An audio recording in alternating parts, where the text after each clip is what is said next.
What's up, ladies and gentlemen? Welcome back to another solo leveling Arise video. All right, guys, we got ourselves a interesting topic. So Jugo on my Discord actually sent me this little comment saying, hey, Payne, can you talk about this? And a few others have actually talked about it, about the boycott that KR players are having and the discrepancies and issues that a lot of the KR players are going through on the KR version of the game. Now, you guys know, obviously, there's different versions. We got Global, which is us. We got the KR version, JP version.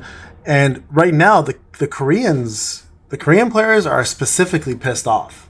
All right, I want to explore this with you guys because I'm trying to understand this, because from my standpoint, we global players get treated like shit left and right from every single possible developer out there, especially Asian developers. When they come into the global market, they usually treat the Asian market much better than the global market. We usually get less, they get more, we get shafted a lot more often.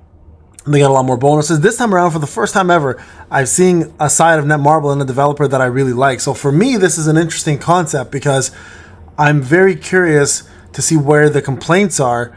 Because for me, this game has done everything right. Not everything right. Has done a lot right. Let's just not everything. Can't be perfect. It's done a lot right. More than most games that I've ever played. And again, I've been in the gacha industry for quite some time as a gamer. As a YouTuber, it's been about 3 years now, right? So, I mean, with a year off, so let's say 2 years. It's enough time to kind of see the good and the bad. And with gacha games, especially, they flood the market like crazy, and there's so many of them. So this is actually their Reddit. It's called Gal. And I saw this Arise Gallery level up alone. It says, show your loyalty to the forum by posting in the forum hungs.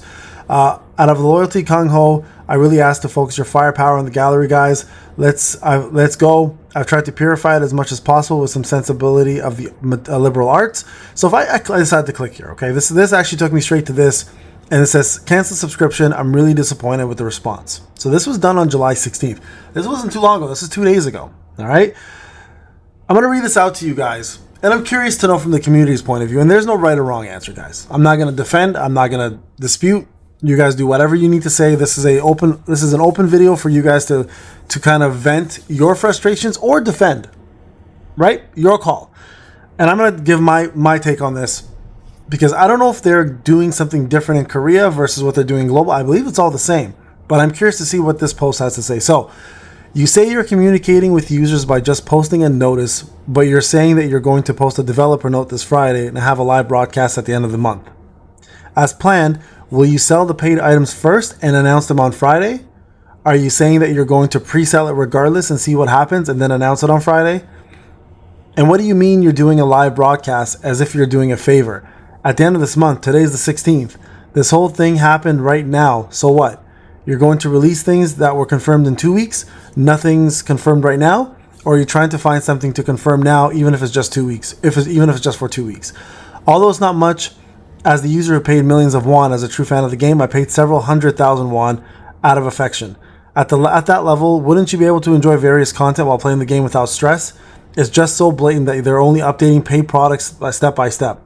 And isn't this a bit too much with diamond payments? Aren't they just trying to make money when they have nothing else to do? Should they release some game content and release such products? Do you know what content is in the game right now? Scenarios, which I think is storyline. Trials, castings, thrones, chaos, dungeons, abandoned dungeons, gates, etc.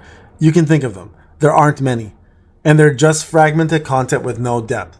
However, do you know all the different types of paid products that they are selling? Monthly fees, regular subscription, hunter passes, bonus passes, special passes. Seriously, no matter what you do, I'm canceling my subscription. I had no affection for it, but I had affection for it, but I was disappointed when I saw the game company's response. Even a little bit of everything is better than this. That notice is the response of a major game company in Korea. I feel embarrassed and ashamed just looking at it. I won't charge anymore. If they update it so they can play the game, if they don't charge, what can I do? I should stop. I should just call it a fun game that I played for a couple months for 1 million won. And since we're on the subject, no, I've not spent my own money to complete the RD enhancements with probability, so you are charging me money to replace it. It's artifact enhancements, by the way. This is the first time I've seen this.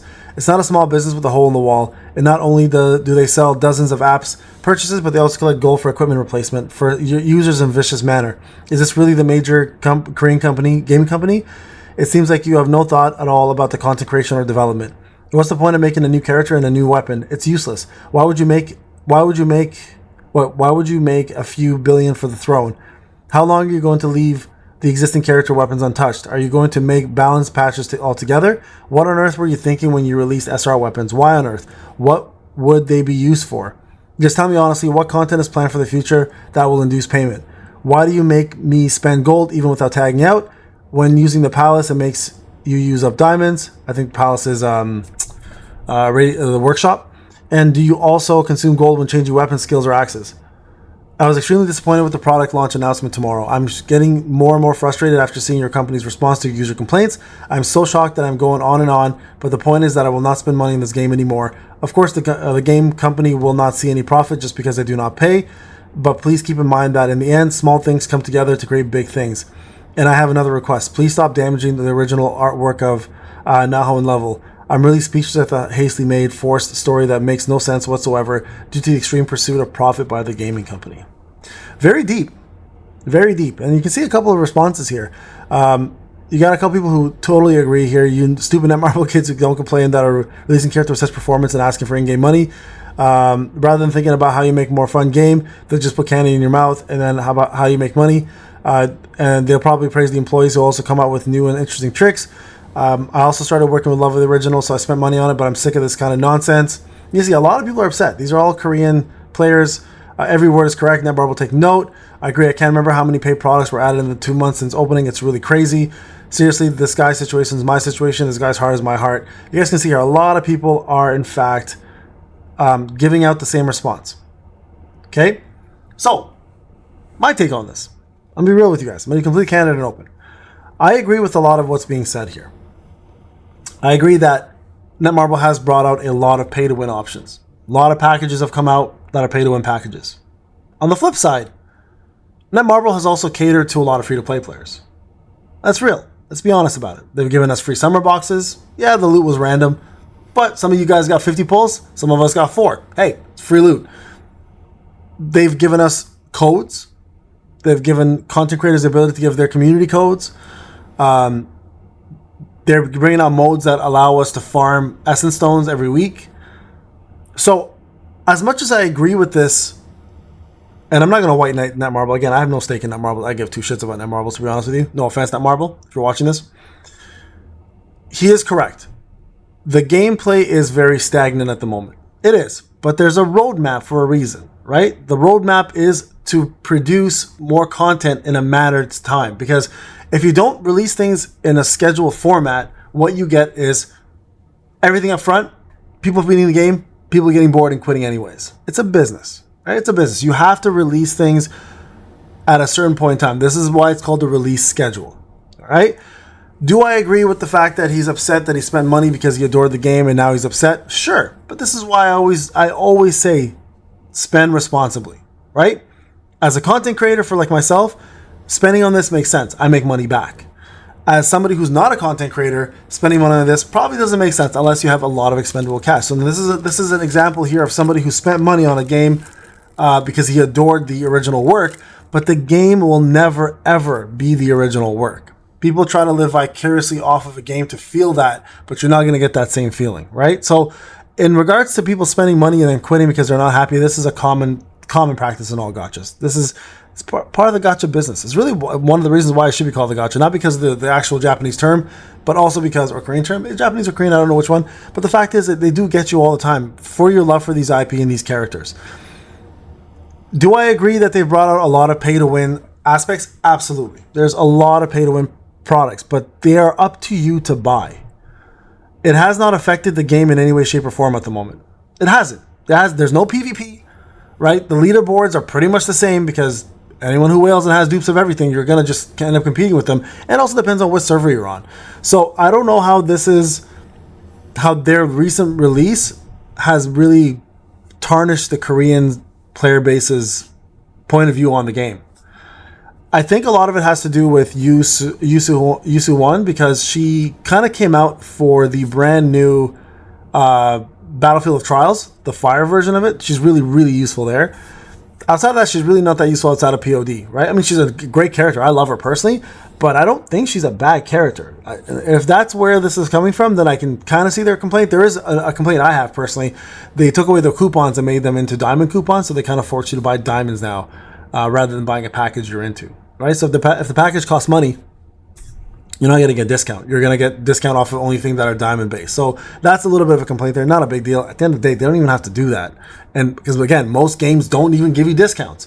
So I'm okay with majority of what's being said. I'm also a little bit reluctant to agree on everything, right? I do agree there's a lot of different passes. That's totally agreeable. There's a deluxe pass, hunter pass, regular pass, monthly pass, regular subscription, hunter subscription. There's a lot of subscriptions. They can take up to $50 of your money almost every month just on subscriptions alone. That is crazy. That's pretty crazy. That's pretty ludicrous, actually.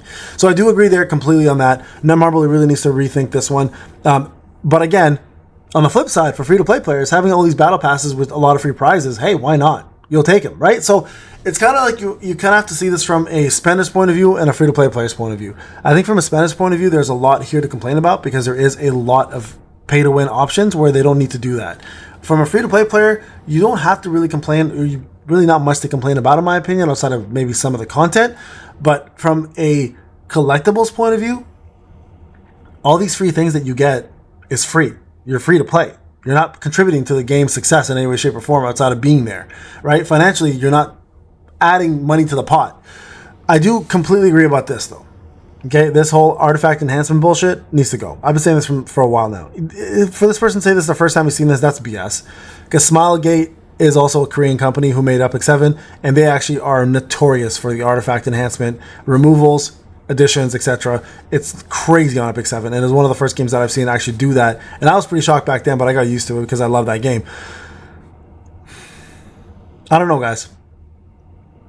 This here a little bit too. Why would you release SR weapons? I personally love SR units in this game. I'm actually very happy they got SR weapons for them. Now, they're not the greatest weapons, granted, but they are there. So I'm okay with this as well, but what could it be used for? I mean, I don't know. I'm okay with that. And I'm not sure if he means SR weapons or SR hunters, SSR weapons for SR hunters. I'm not sure if that's what he's talking about, right? So again, not sure there. The complaint here about, you know, spending gold on tagging things out, which is unequipping essentially, I completely agree with this. This needs to be removed. It's a nightmare. It's currently still a nightmare to swap out gear and pay so much damn money. But you guys can see here, a lot of folks are indeed pissed. I'm curious to see where your mind's at with this. As global players especially, or if you're a Korean player or JP player or, you know, anyone in Asia watching, if you are in agreement with this, let me know why. I'm not going to defend that marble. I have no reason to. I'm just curious to see what the community thinks, because I think this is a lot. There's a lot of good stuff in here that's being said, but I think a lot of it is also being seen from an eyes of a spender versus an eyes of a free-to-play player. So I'm curious to hear what you guys think. What you are you free-to-play, pay-to-win? What do you think as a free-to-play player? What do you think as a pay-to-win player? Where do you guys sit on this? And what's your thoughts? All right, guys. This is Payne. Thank you for watching. Please let me know. I'm very, very curious now. I'll see you guys in the next one.